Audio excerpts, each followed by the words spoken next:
The Corrupted Gauntlet is one of Runescape's hardest solo challenges. It involves creating your inventory and gear completely from scratch in a timed instance. It also rewards you greatly upon completion, with drops very rarely being under 100k per kill, on top of having a chance for the Blade of Saeldor. My name is Tryhard Casual, and thanks to a few people requesting this guide, I shall be doing my best to break down the gauntlet and explain everything as simply as possible so that you can get your first kill. On a side note, feel free to let me know about any topic you'd want to know about in the future. I might just make it into a video. But as always, we do have a few disclaimers before beginning. First off, this guide is going to be for first timers, and as such I'm going to leave out more of the technical info. I do plan on creating an advanced tips and tricks video for the gauntlet in a week or two. I'll leave a link for that down below once it's ready. Also, everything in this guide can also be applied to the normal gauntlet. The Corrupted Gauntlet is exactly the same mechanically, with the differences being that you have less time to gather resources and most of the enemies have higher health and stats. With all of that out of the way, I'll leave some timestamps on screen and we can dive right into this guide.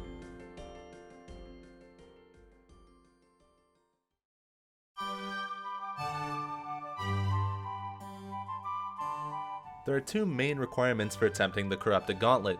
You must complete the quest Song of the Elves, and you must also complete the normal gauntlet once. Getting there is nice and easy. I always like to take a teleport crystal, but if one isn't available for some reason, then a house redirect tablet or a spirit tree also work. If we're talking about recommended stats, then I would highly suggest for you guys to have at least level 90 in all of your core combat stats. This does seem a bit steep, but remember this is one of the hardest solo activities in the game. My stats are just about maxed and I can still easily die with one mistake.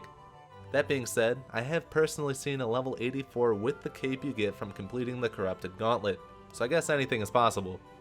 On top of that, I would highly encourage you guys to have Piety, Rigor, and Augury unlocked.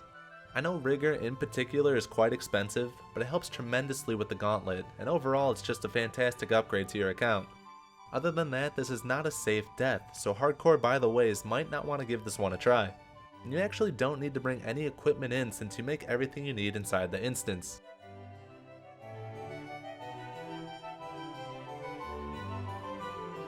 Once you enter the gauntlet, you'll find yourself in a room with various stations to help you craft and cook materials. Also, your inventory will have a few gathering tools in it along with a single teleport crystal. Seeing as we only have 7.5 minutes to get what we need, you want to start moving as soon as possible. Inside the gauntlet, you're going to find herbs, fishing spots, cotton plants, trees, and rocks. Each type of node gives you a different amount of resources and have a chance to give you some crystal shards, so you're going to want to get familiar with how much you're going to receive from each material. On top of that, we'll have Tier 1 and Tier 2 enemies that can spawn in each room. Tier 1 enemies include rats, bats, and spiders.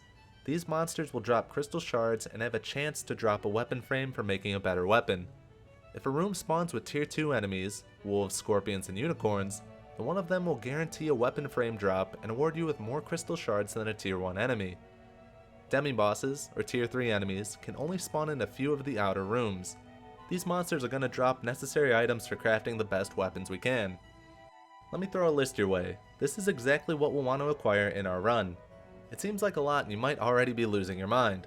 I'm going to take you through a typical gathering phase and show you it's not as bad as it looks. When you start off a fresh run, you'll want to make your way in a U shape around your starting square. The gauntlet is always randomly generated, so you won't find the same things every time. And if you do happen to find an ore or a bark node, then you can drop your axe or pickaxe after harvesting to make more room in your inventory.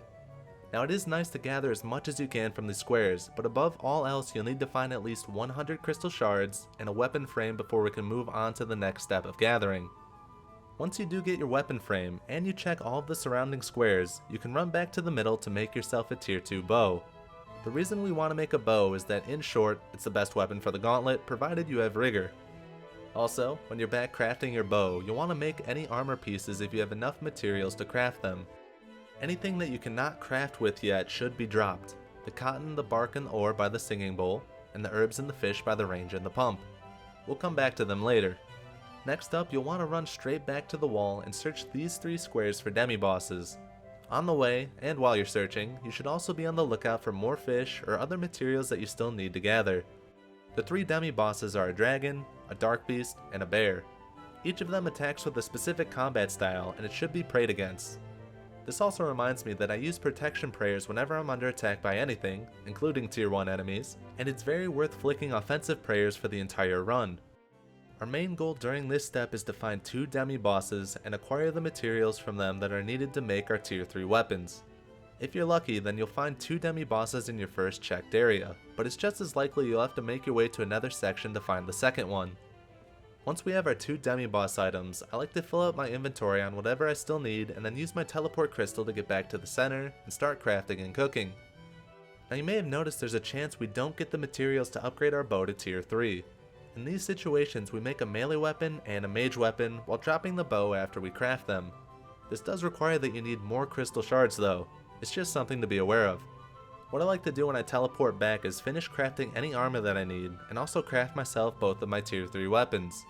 Also, when I'm at the singing bowl I like to make 3 vials for potions. From there, I'll head over to the water pumps and fill up my vials, combine them with herbs, and finally use my pestle and mortar 3 times on crystal shards to create crystal dust, and then combine the dust with the vials to get potions. These potions function both as stamina and prayer potions. I take a sip immediately and then combine the rest of them so that they only take up 2 spaces in my inventory. At this point, I'll basically drop everything else I don't need and cook as many fish as I have. I usually go for 20 of them, but less experienced players should try to get as close to a full inventory as possible. All that's left to do is walk into the boss room and start the fight. If you do run out of time though, you'll be automatically teleported to the boss and the fight's gonna start whether you're ready or not.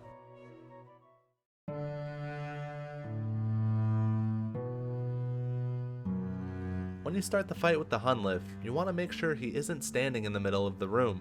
I find having him closer to a corner or a wall is better for positioning some of his mechanics. I also want to say that you basically need to use F keys to change your backpack menus fast enough during the fight. Let's start with his normal attacks.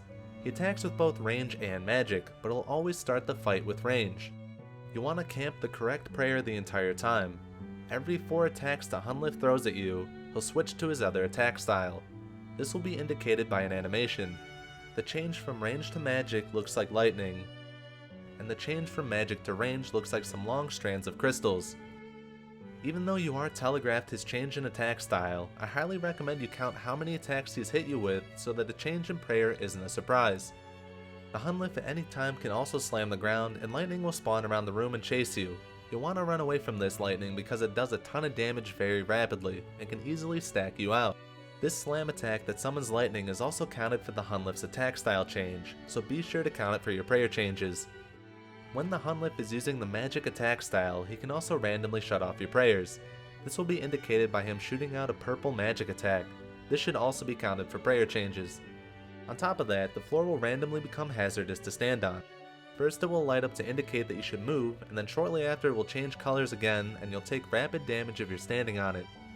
While all of this is going on, the Hunllef will also be praying against your attacks. Every 6 times you attack, he'll switch his prayer to the current weapon you're using. I recommend to not count this one out. I personally think it's better to react to the weapon changes and just focus on counting his attacks to make sure you have the correct prayer on. And on a final side note, he can slam you with a melee attack if you walk under him. You never want to walk under him. This slam attack will not be counted for prayer switches though. The main focus is counting out the Hunllef's attacks and switching your prayer. As his health drops, more lightning will spawn and the hazard floor patterns will be more complicated. It gets very hectic and being 1 tick too slow for moving from lightning can kill you in an instant. Even through the correct prayers, the Hunllef can hit a max of 13, so you will still be taking damage the entire time too. This is not an easy fight, but I will leave a link down below to an unlisted video if you want to see a complete run in action. Also, as I mentioned earlier, I will begin work on an advanced tips and tricks guide to the Corrupted Gauntlet soon after this video.